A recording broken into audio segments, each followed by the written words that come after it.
Every great story is an iron odyssey, a long and difficult journey that tests the very limits of human endurance and will. Follow our characters as they navigate the rocky paths of fate to find their ultimate home. Subscribe today and join the most epic journey of the digital age. The moment my daughter touched my forearm twice under the Thanksgiving tablecloth, I went completely still. It was a small thing. 2 light taps, barely a brush, like she'd accidentally grazed me reaching for the cranberry sauce. But she hadn't accidentally done anything. We had invented that signal together when she was 9 years old, sitting in the back seat of my car on the way home from a birthday party for a girl in her class whose mother had spent the entire 2 hours cornering parents to pitch them on some kind of essential oils business. My daughter had looked at me with those dark, serious eyes she'd had since she was a toddler and said, "Dad, we need a way to tell each other things without saying them out loud." I had told her that was probably the smartest thing she'd ever said. We settled on 2 taps. It meant, I need you to pay attention to what's happening right now. It meant, something is wrong and I can't say it yet. She was 32 years old. She hadn't used it since she was a teenager. She used it tonight, at my dining room table, 2 minutes after her boyfriend finished telling me about the investment opportunity he thought I might want to hear about.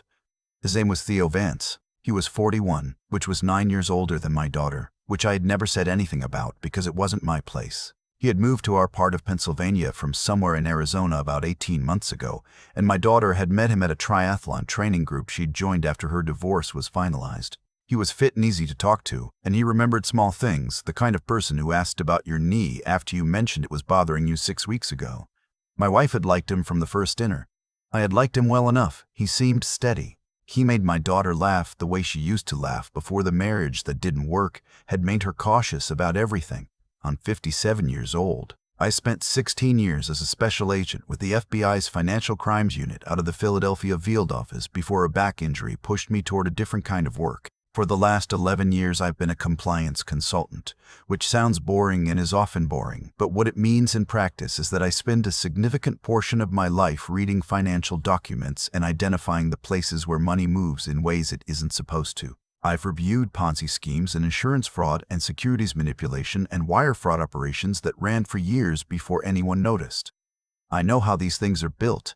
I know how they're presented. And I know the particular tone of voice that people use when they're asking you to trust them with something that belongs to you. Theo had used that tone of voice for the last 20 minutes. He had been careful about it. He hadn't led with the pitch. He had waited until after we'd eaten, until the dishes were cleared and my wife had brought out the pie. And then he had mentioned almost casually that he'd been doing some work with a small group of investors in the Midwest and that the returns had been, frankly, remarkable. He said that word the same way people say it when they've rehearsed it, frankly, like honesty was something he was extending to me as a special privilege. He talked about real estate syndication. He talked about private credit vehicles. He talked about something he called a velocity fund, which was a term I had never heard in 30 years of working in financial services, and I have heard a lot of terms. My daughter's fingers touched my forearm. 2 taps. Barely there. I set down my fork and smiled at Theo and said that sounded interesting and asked him to tell me more. My wife glanced at me across the table. She has known me long enough to read the specific quality of my interest, the way it flattens out and goes very still when something has my full attention in a way that has nothing to do with enthusiasm.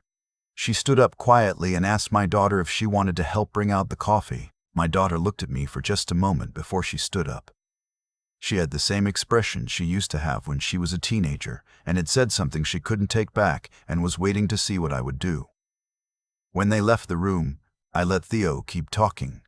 He was good. That's the first thing I want to say clearly, because in my experience people have a tendency to assume that being taken in by a financial predator means you missed something obvious, that the red flags were visible and you just chose not to see them. Theo was not obvious. He had the particular gift of making complexity feel like intimacy.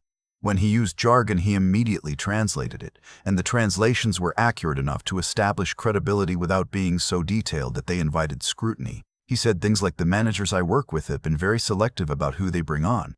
And he said it in a way that made you feel like the selectivity was a form of respect rather than a pressure tactic. He talked about my daughter's financial situation with a gentleness that was either genuine affection or the most careful performance of it I had ever seen. He hadn't asked me for anything yet. He was building up to it. I could feel the shape of where the conversation was going, the same way you can feel a storm coming in the pressure of the air before the clouds arrive. That night, after Theo and my daughter had gone home, I sat at the kitchen table with my laptop while my wife washed the pie plates and didn't ask me what I was doing because she already knew. I started with the basics. There are public databases that most people don't know about. FINRA's Broker Check, the SEC's Investment Advisor Public Disclosure Database. The North American Securities Administrators Association maintains a database of enforcement actions. I looked up Theo Vance. I looked up the term Velocity Fund in combination with the names of the states he had mentioned. I looked up the name of the management group he had referenced, something he had called Cornerstone Capital Velocity Partners, which he had mentioned once, briefly, the way people mention things they expect you not to remember. There was no registered investment advisor by that name. There was no SEC-registered fund. There was a website, which I found in about 4 minutes, that was professionally designed and listed a Chicago address and contained a great deal of text about bespoke wealth acceleration strategies and proprietary market timing systems, and had no names attached to it, no principals, no managers, no auditor. The legal disclaimer at the bottom was 1 paragraph long and contained language stating that the company made no representations regarding returns and that past performance was not indicative of future results, which is standard boilerplate. But the rest of the site was making very specific representations about returns and had a chart showing 5-year performance data that did not cite a source. I checked the Chicago address. It was a virtual office suite, the kind of service where you pay a monthly fee for a mailing address and occasional conference room access. Not a real office, not a real firm. I called my daughter the next morning at 7:30. She answered on the second ring, which told me she hadn't been sleeping well. I asked her directly, "How long has Theo been talking to you about your finances?" She was quiet for long enough that I knew it had been going on for a while. "About 4 months," she said. "Since September." It started with just conversations. He asked about my 401k after I mentioned I was thinking about changing jobs. He said he had a friend who could help me think through how to roll it over into something with better growth potential. "Has he asked you to move any money?" "Not directly. He says there's a window opening in January for new investors. He's been sending me materials." She paused. "I forwarded them to you last night. I thought you might ask. I want you to tell me about those materials. But first, how much is in your 401k? Another pause. $112,000. Plus, I have a Roth IRA. About $40,000 in that. I kept my voice level. "Okay. I'm going to spend today going through what you sent me. I need you not to respond to Theo about anything financial until we talk again." She didn't argue. She said, "Dad, is it bad?" I told her I didn't know yet. That was half true. The documents she had forwarded were extensive.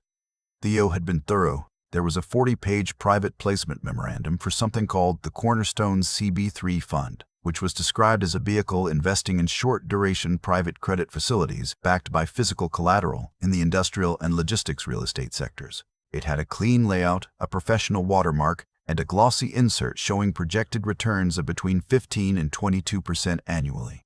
It listed a minimum investment of $25,000 with a preferred allocation tier beginning at $75,000. The fund administrator was listed as an entity in the Cayman Islands. The auditor was listed as a firm I didn't recognize called Veritas Capital Assurance Group. I spent an hour on that auditor. There was no accounting firm by that name registered with the Public Company Accounting Oversight Board. There was no listing in any state CPA registry. The name existed on one website, which had been registered 7 months ago through a privacy-shielded domain registrar and contained 3 pages of text and no verifiable contact information. A fake fund backed by a fake auditor. I called a woman named Eleanor Ferris, who had been the chief of the Securities Fraud Unit at the U.S. Attorney's Office in Philadelphia for 9 years before she moved to the SEC's Enforcement Division. We had worked 3 cases together in my FBI years. She owed me nothing, and I owed her nothing, but we understood each other's work, and when I texted her at 8:15, she called me back within the hour. I gave her Theo Vance's name. The fund name. The Chicago address. "Give me a few hours," she said. I gave her the morning. She called back at 12:40. Theodore Vance, she said, and I could hear in the particular flatness of her voice that what came next was not going to be straightforward. Theodore Vance, born in Scottsdale, Arizona, 41 years old. He worked for a legitimate registered investment advisory firm in Phoenix from 2011 to 2016. He left following a client complaint. The complaint alleged that he had directed an elderly client, a widower in his early 70s, to move a significant portion of his liquid assets into an unregistered fund, $180,000. The money was not recovered. The client declined to pursue civil action. We believe he was embarrassed. The family may have pressured him not to go public. I closed my eyes for a moment. He rehearsed this, I said. That's consistent with the pattern, Eleanor said. He identified a client, built a relationship over time, introduced the investment conversation only after establishing personal trust, and moved to the ask when the relationship was deep enough that refusal felt like a rejection of the person rather than the product. It's textbook affinity fraud. He's had 5 years since Phoenix to refine it. Is there anything open on him currently? The Arizona complaint is on record. There may be more we don't have yet. That's what I'd like to know. She paused. How close is he to the ask? He's been building for 4 months. He mentioned a January window. He was at my house last night warming up. And what's at risk? My daughter's 401k and a Roth IRA. About $150,000 total. There was a brief silence. Eleanor and I had both spent years sitting across from families who had lost money they had saved for decades, to people who had looked them in the eye and smiled. This was closer. I need your daughter to agree to a recorded conversation, she said. In Pennsylvania, you can record a conversation you're participating in without notifying the other party. If Theo makes the pitch directly to her, asks her to commit funds, names the account, and she records it herself on her own phone, that recording is legally admissible. We'd want her to let him get all the way through the ask, not to cut him off, not to react, just to let him finish. She's going to have questions about that. She's already asking the right questions, Eleanor said. She forwarded documents to you. She used whatever signal she had to tell you something was wrong before she could say it out loud. She's already in this. She just needs someone to tell her how to act on what she already knows. That afternoon, I drove 40 minutes to my daughter's apartment. She met me at the door in the same sweatshirt she'd been wearing the first time I taught her to ride a bike, which she had no idea I still remembered. I sat on her couch and I told her everything. The virtual office. The fake auditor. The Phoenix client. The widower who had lost $180,000 and been too ashamed to press charges. The 5 years Theo had spent between then and now, practicing. She sat very still through all of it. She didn't say, I should have known. She didn't say, I should have known. She didn't say, I feel so stupid. She said after a long time, he told me his grandmother had died last year, and he'd cried when he talked about her. And then she said, I wonder if that was true. I told her it might have been. I told her that was the part that nobody wants to hear, that the grief could be real and the scheme could also be real. That people who do this don't wear it on the outside. She looked at me the way she used to look at me when she was small and had learned something about the world that was harder than she expected it to be, and I was the one who had told her. After a while, she looked up. What do I need to do? I explained the recording. I walked her through exactly how it worked. She needed to reach out to Theo and tell him she'd been thinking seriously about the January window. That she had some questions, but she was close to ready. She needed to meet him somewhere neutral, in person, somewhere with enough ambient noise that a voice memo wouldn't pick up competing conversations but quiet enough to capture what he said clearly. She needed to let him get all the way through the ask, the fund name, the investment amount, the wire transfer instructions. If he named an account number, she needed to let him name it.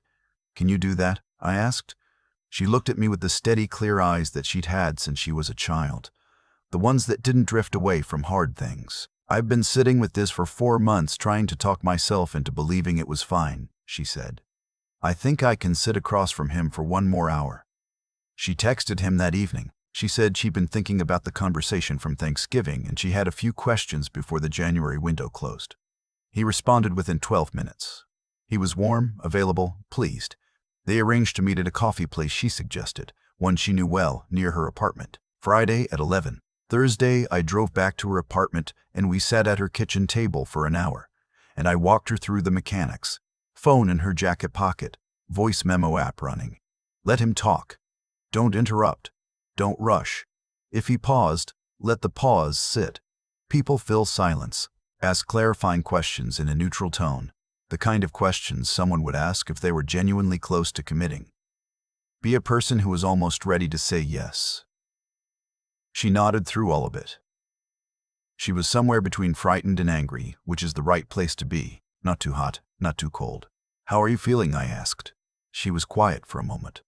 Like I want to get this done, she said. Like I want to stop having to look at his face and not say anything. That's exactly right, I said. Stay in that. I drove home and sat in the kitchen with my wife, and we didn't say much. She made tea. We waited. My daughter texted at 12:47. Done. Recording is clear. Calling you soon. Her voice on the phone was thin and careful.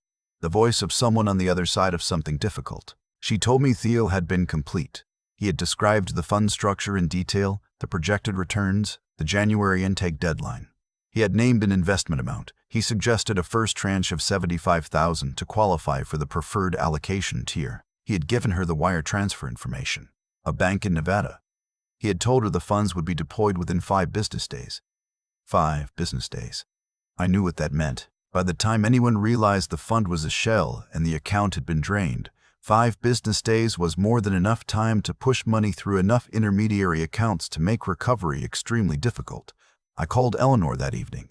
I told her we had the recording. She asked my daughter to send the audio file through a secure channel, which my daughter did within the hour. Eleanor called me back the following morning. It's enough, she said. More than enough. We're going to move on this. I didn't ask for the specifics of how it unfolded. That wasn't my part to play, and it wasn't my daughter's. What I can tell you is that Theo Vance was taken into custody on a Monday morning, and I know this because my daughter called me while it was happening, standing in the parking lot outside her apartment building in the gray November cold, and she said in a voice that was very quiet and very steady, "They're in there, Dad. It's actually happening." Good, I said. Go get some coffee. Get somewhere warm. The investigation that came after revealed that Theo had run variations of this scheme in at least 3 states. The Cornerstone CV3 fund was one of 2 fraudulent vehicles he had used. The Phoenix widow was the earliest known victim. There were others. The total losses across the identified victims reached somewhere north of $800,000. Some of those people had already wired money before my daughter ever met Theo at a triathlon training group. She was the first victim who hadn't lost $1. 3 weeks later, she came for Sunday dinner. Just the 3 of us. My wife made the pot roast she's been making since my daughter was in elementary school. We sat at the same table where Theo had made his approach 6 days earlier, in the same room where a 20-minute conversation had nearly been the beginning of the end of my daughter's financial security. My daughter was quiet through most of dinner, but it was a different kind of quiet than the tense, careful quiet she'd been carrying for months. It was the quiet that comes on the other side of something finished. She helped my wife clear the table without being asked. She brought out the coffee, and where my wife went upstairs to call her sister, my daughter sat across from me at the kitchen table with her hands around her mug. "I keep thinking about the Phoenix man," she said, "the one who lost $180,000 and didn't say anything."